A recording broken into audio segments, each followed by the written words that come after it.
Happy Sunday again. I'm thankful for our praise team and those who serve as sound system and social media operators. As you know, we are a small church, but 20% of us serve every Sunday. So it's rare that 6 people can stand here. So that is a wonderful thing. And more than that, even though you don't stand here on Sunday, but almost everyone here is involved in the ministry. Praise the Lord for that. Amen. So I appreciate your ministries according to God's call and the gift that He has given to you all. So today we will continue our study from the book of Acts chapter 1. We will read from verse 6 to 11. Acts 1, verse 6 to 11. If you are ready, let's read together. I will read from New International Version. You ready? Verse 6. So when they met together, they asked him, Lord, are you at this time going to restore the kingdom to Israel? He said to them, it is not for you to know the times or dates the Father has set by His own authority. Verse 8. But you will receive power when the Holy Spirit comes on you, and you will be my witnesses in Jerusalem, and in all Judea and Samaria, and to the ends of the earth. 9.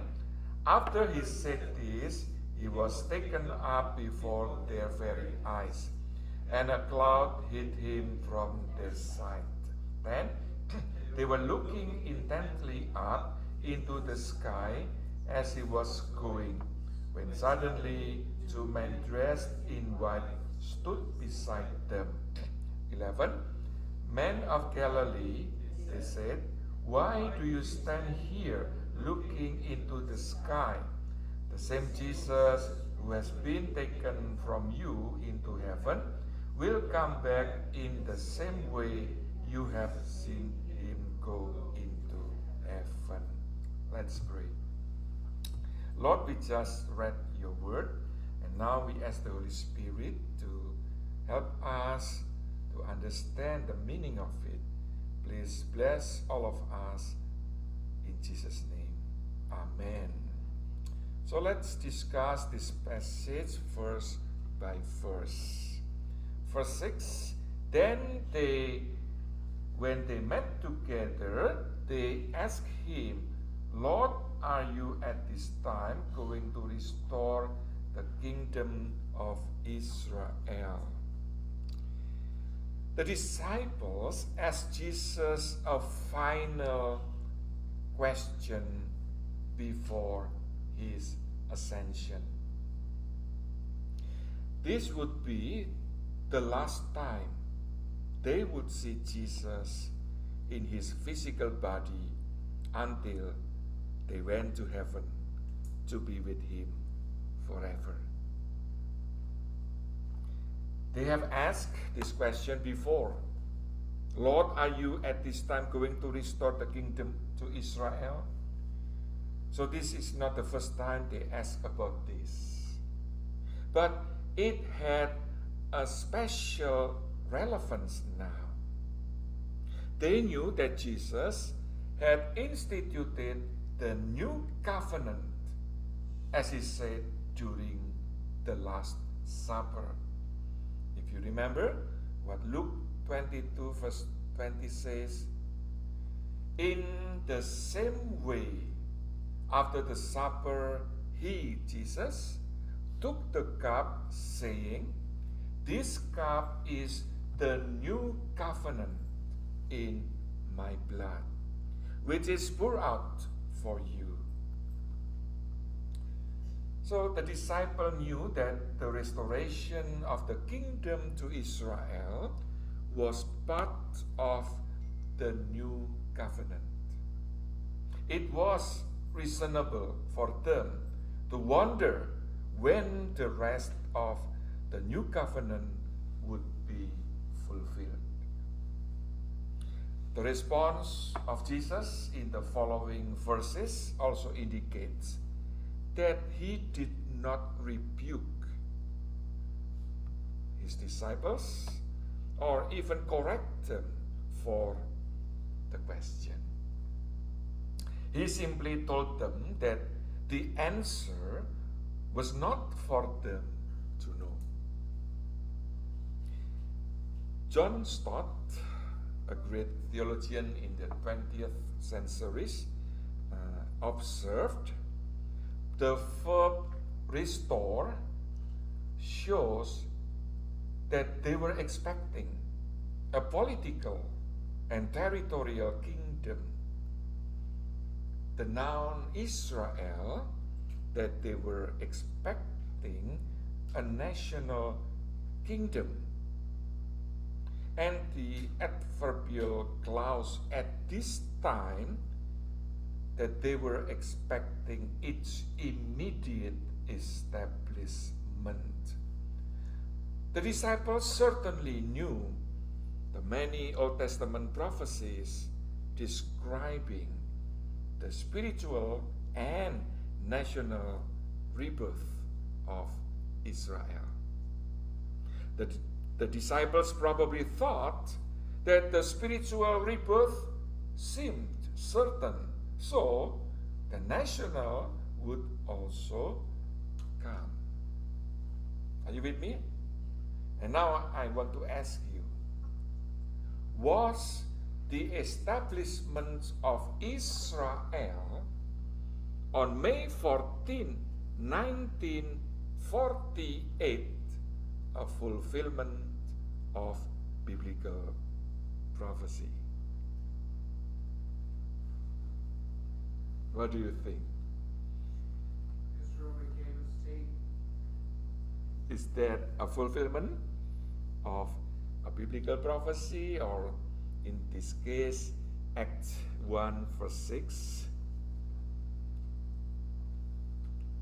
It's interesting to know a 2017 Lifeway poll conducted in the United States found that 80% of evangelical Christians believe that. So when Israel was declared as a nation, as a country, 80% of Christians in America believe that that was the fulfillment of this verse. And more than 50% of evangelical Christians believe that they support Israel because it is important for fulfilling the prophecy. For example, in the book Jerusalem Countdown, Pastor John Hagee states, this momentous occasion had been recorded by the pen of the prophet Isaiah, saying, a nation shall be born in a day. Yeah, see, Isaiah 66 verse 8.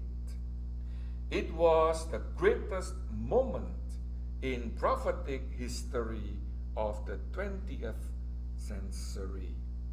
It was living evidence for all men to see that the God of Israel was alive and well. And Pastor Hagee is not alone. Yeah? Many pastors, Bible teachers believe that the establishment of Israel in 1948 is the fulfillment of prophecy.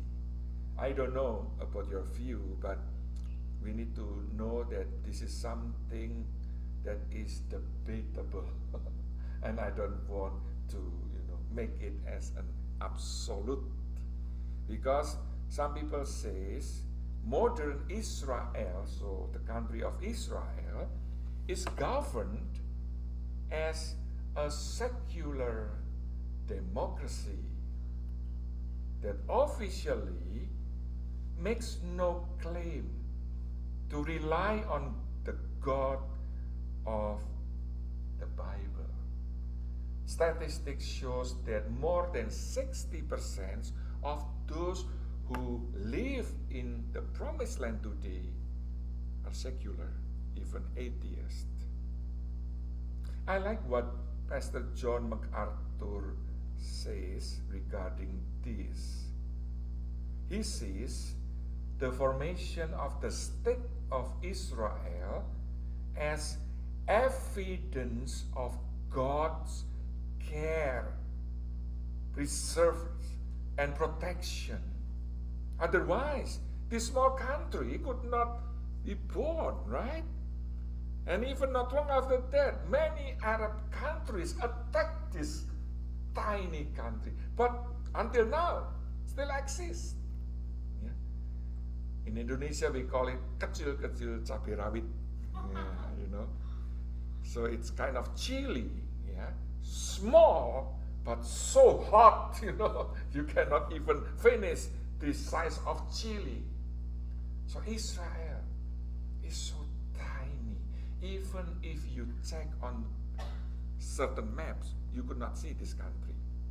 And yet, many attacks they experience still exist until now. So, John MacArthur said that is a clear evidence how God protects this nation, his people. But he says they are not the fulfillment of biblical prophecy, because why? They reject Jesus as the Messiah. And most do not even believe in Elohim. So today, if you do street evangelism in Israel, the Orthodox Jews will stone you, will attack you, will spit on you. They openly say, I don't believe your Jesus, that he is a Messiah. He is a failed prophet. So, yeah, just to let you know about this issue. And then verse 7, he said to them, it is not for you to know the times or dates the Father has set by his own authority. Jesus warned the disciples against inquiring into aspects of the timing of God's kingdom, because those things belong to God the Father alone. It was wise for Jesus not to outline his plan over the next 2,000 years. It was good for the disciples to not know that the full restoration of the kingdom to Israel that they hoped would happen soon would not come for some 2,000 years. It might overly discourage them in the work they had to do right then, and might make them think less of the aspects of the kingdom of God that was present with them.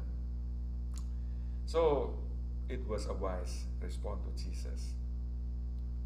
Do not concern about that. Just do what I have told you to do. We as humans have tendency want to know, what will happen to us. But like what we have discussed last Friday and Thursday at the Bible study, God knows. It's better we don't know. Yeah? Otherwise we will be so stressful, we will lose joy and peace. At the same time, Jesus did not say that there was to be no restoration of the kingdom to Israel. He simply said that speculation about the time and date of this restoration was not proper for the disciples. Jesus says his own authority, Father's own authority, and this shows the resurrected, ascended Jesus again showed his submission to the Father. Jesus' submission to the Father was not temporary, but eternal. Verse 8, but you will receive power when the Holy Spirit comes on you, and you will be my witness in Jerusalem and in all Judea and Samaria and to the ends of the earth. With their question about the restoration of the kingdom to Israel, it is possible that the disciples still saw power too much in terms of Caesar's kind of power, human's power, political power, and not enough in terms of God's kind of power. When you read verse 7 and then verse 8, do you feel something like weird? They ask about the restoration to Israel, but then in verse 8, Jesus responds with what? You will receive power when the Holy Spirit comes on you. But I hope now you understand. When they asked verse 6, they still had a concept of human's power. And Jesus responded with the Holy Spirit's power. So instead of giving them human power, Jesus would give them the power from the Holy Spirit. The word power in Greek is, anybody knows? Dunamis.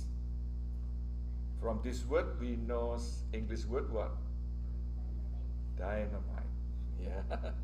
And the word dunamis appears more than 100 times in the New Testament. It is translated in the New American Standard Bible in the following ways: ability, mighty, miracle, miraculous powers, power, strength, and wealth. After the disciples received the promised power, they became the witnesses of Jesus all over the earth. Notice that this was not a command. So verse 8 is not a command. It was a simple statement of fact. When the Holy Spirit comes on you, you will be witnesses of me. So this is different from the Great Commission. Go, make disciples of all nations. No, this is a statement. When you receive the Holy Spirit, His power, you will be witnesses of me. So what we need for sharing the gospel and serving His kingdom, like what we will do tomorrow, is more than money, the power of politics, or weapons, but the power of the Holy Spirit. So this is what makes Christianity different from Islam, for example, who since its birth used weapons, even violence, to spread their teachings. Jesus did not allow his disciples to do that.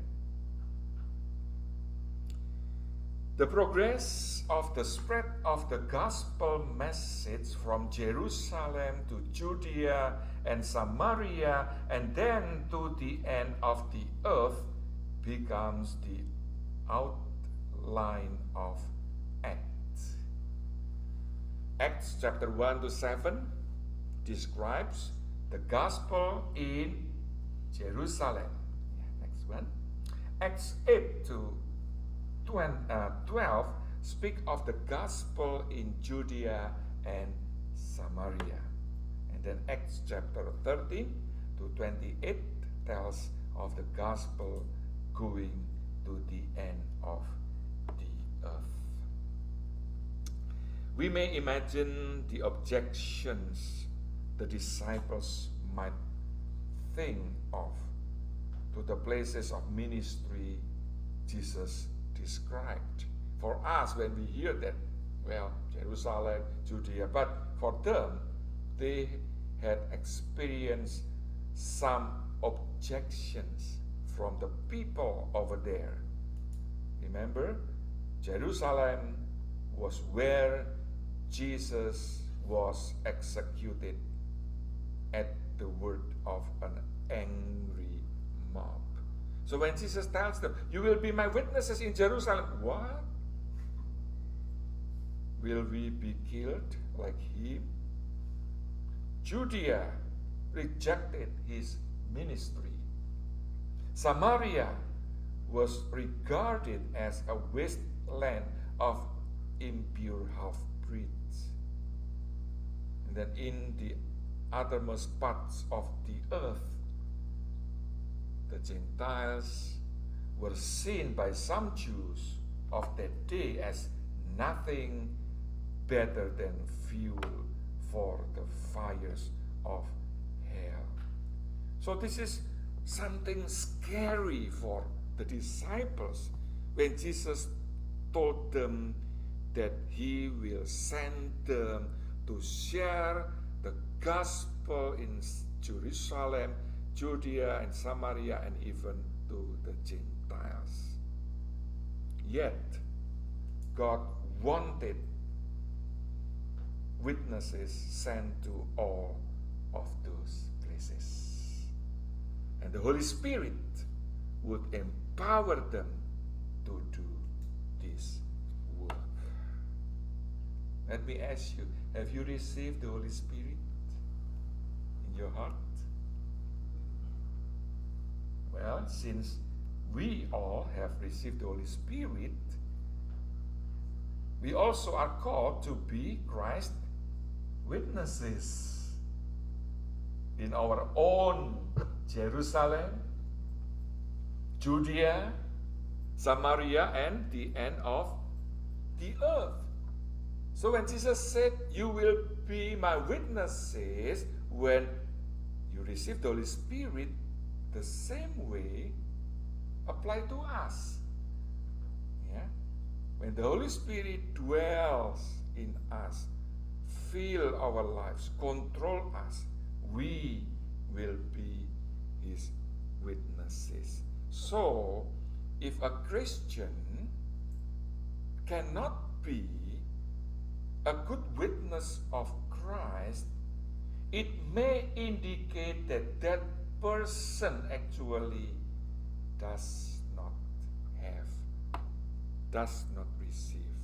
has not received the Holy Spirit. So this is a sign whether we can know someone is a true Christian, a true believer or not. Because Ephesians chapter 1 is so clear. You can read verse 13. When we accepted Jesus as our Lord and Savior, we also receive the Holy Spirit. The Holy Spirit dwells in us. we can no longer enjoy sin. We will never feel peace again when we just keep repeating our sins. Of course, we are not perfect. Sometimes we fail and we ask forgiveness for that. But if we don't show any change, it is a big question mark whether the Holy Spirit is in our hearts. Amen. Some Christians feel unprepared to share the gospel with others because they think, well, not all of my family members are believers. I still have like parents or sibling or spouse, children who are not believers. So it's better I wait until all of my family members become believers. Is that a right thought? Because Jesus says Jerusalem, then Judea, Samaria, and then the end of the earth. Well, we must understand that Jesus did not tell his disciples to be witnesses in Jerusalem only after the people in Jerusalem became Christian. Then they go to Judea, and then also after all people in Judea became believers, and then you continue to Samaria, and then after all people in Samaria became believers, you now go to share the gospel to the Gentiles. No, Jesus did not say that. Notice that Jesus said,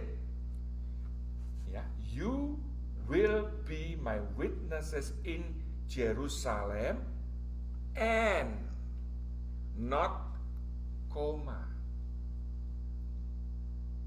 See? And Jerusalem, and in all Judea, and again, not comma, Samaria, and once again, not a comma, to the ends of the earth. This means that they were called to be witnesses of Christ in those places simultaneously. And thank God they obeyed. Otherwise, the gospel would never reach America or Indonesia. Because not all people in Jerusalem became believers, right? Even after the persecution in Acts chapter 6, they had to leave Jerusalem. Thank God the disciples understood what Jesus meant. Okay, they became witnesses in Jerusalem, but when there is opportunity to go to Judea, God opened the door for them, even through the persecution, because through persecution actually they were compelled to leave Jerusalem. Otherwise, probably they would still stay there. And then Christian went to many different parts, even until to Africa, Egypt, Ethiopia, etc. So, thank God for that. And then verse 9, after he said this, he was taken up before their very eyes, and a cloud hid him from their sight. Jesus was taken up from them as he blessed them. If you read Luke 24:50, oh, how wonderful. Before he left his disciples, he blessed them. They probably just said, see you there. I'm leaving you now, but soon you will see me in heaven. As he slowly disappeared into the sky, surrounded by a cloud, They continue to gaze upward because they saw what happened with Jesus, how slowly Jesus was lifted up to heaven. The cloud that received Jesus is suggestive of the cloud of glory. Yeah, God, the Shekinah, yeah, associated with God's presence in the Old and New Testament. So, a cloud of glory, or glory of Shekinah. And then last verses, verse 10 and 11. They were looking intently up into the sky as he was going, when suddenly 2 men dressed in white stood beside them. Men of Galilee, they said, why do you stand here looking into the sky? The same Jesus who has been taken from you into heaven will come back in the same way you have seen him go into heaven. Have you ever thought why Jesus didn't just ascend to heaven secretly, silently? We thought his disciples saw him. Could Jesus do that? Of course. Yeah. But what happened if Jesus did that? What would happen if Jesus just suddenly ascended to heaven and the disciples didn't know about that? Any thought? The disciples would be confused. They're still expecting, like during those 40 days, remember? Jesus sometimes just appeared in a locked room. So they probably would think that Jesus is still on earth. They still expected Jesus just suddenly appear. So Jesus knew about that. So this is a kind of final goodbye. Okay, after this, you don't expect me to visit you in your room or somewhere, even among 500 people. I won't do that anymore. You saw me, you will see me. I am going back to heaven. Wow, praise the Lord, yeah? Jesus did not want to confuse or give a false hope to his disciples that he is still with them sometimes. No, this is a final goodbye. Remember Jesus' words to his disciples in John 16:7. It is to your advantage that I go away. For if I do not go away, the Helper will not come to you. But if I depart, I will send him to you. So Jesus also wanted his disciples to know, now, after I depart, you will receive the promised Holy Spirit. The Holy Spirit was coming because Jesus promised to send the Spirit when he left. So the 2 men suddenly appeared and stood beside them. Who are they? A commentator, Morgan, said Moses and Elijah. But I think they were angels. There is no indication like they are Moses and Elijah like in the Transfiguration, yeah? So they told the disciples to do what Jesus has told them to do. So, yeah, the disciples were still like, in Japanese, we call it temenggengen. I know Rosemary knows it. Temenggengen is kind of, what is going on? But the angel came. He it's okay. Now you cannot see Jesus anymore, but remember what he has told you.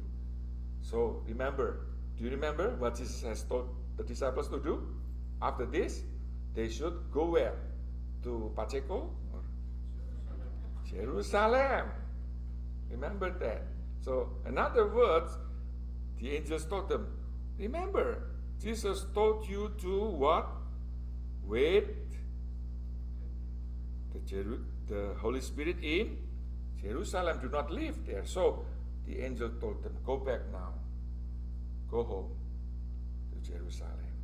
And then he says, the angel says, this same Jesus. Wow. And this is important. This same Jesus. This is actually a glorious phrase. It reminds us that Jesus ascended to heaven and seated at the right hand of God the Father is the same Jesus of the Gospels. He is the same Jesus of love, grace, goodness, wisdom, and care.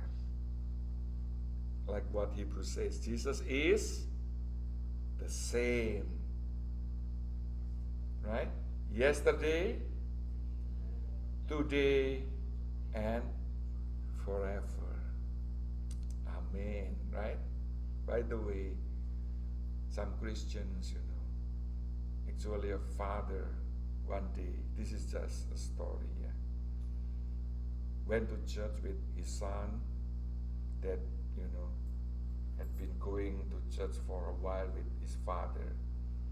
So when the offering comes, the father put $1 at the offering bag.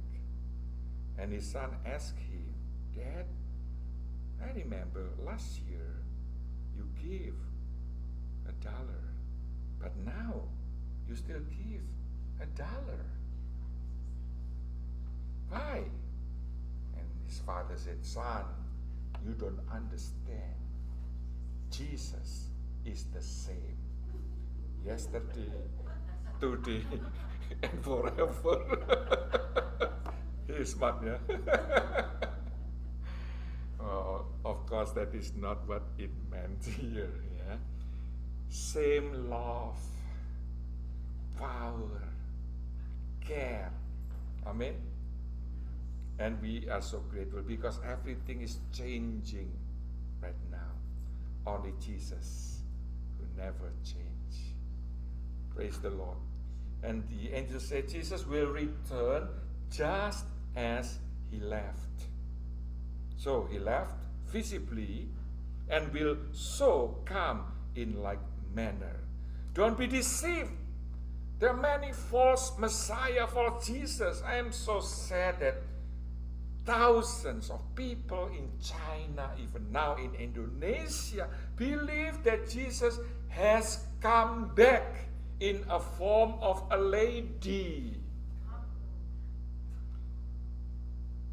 who has family. And wow, if you watch their YouTube, you will be surprised. Their choir, so good. The music, hundreds of young people praise Jesus. And now he is in the form of a lady. And I cannot understand how could they be deceived. And it's growing. They have many good programs. Thousands of Indonesians now become her followers. So we need to know when Jesus comes, can we see him? According to this? Yeah, he will not come silently or secretly. So he left in the presence of his disciples and will so come in like manner. He left blessing his church and will so come in like manner. Let's pray. Thank you, Jesus. We know even though you are not physically on earth anymore, but you are Emmanuel. You are always with us, even we cannot see you.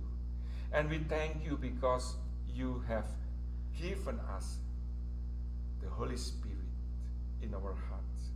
And the Holy Spirit who dwells in us gives us power to be your witnesses, gives us power to change our characters, our bad habits, give us powers to share the gospel and be your witnesses. Please, Holy Spirit, control us, have control fully on us, lead us, fill us, so that we may produce the fruit of the Spirit. Thank you. In your precious name, Jesus Christ, we pray. Amen.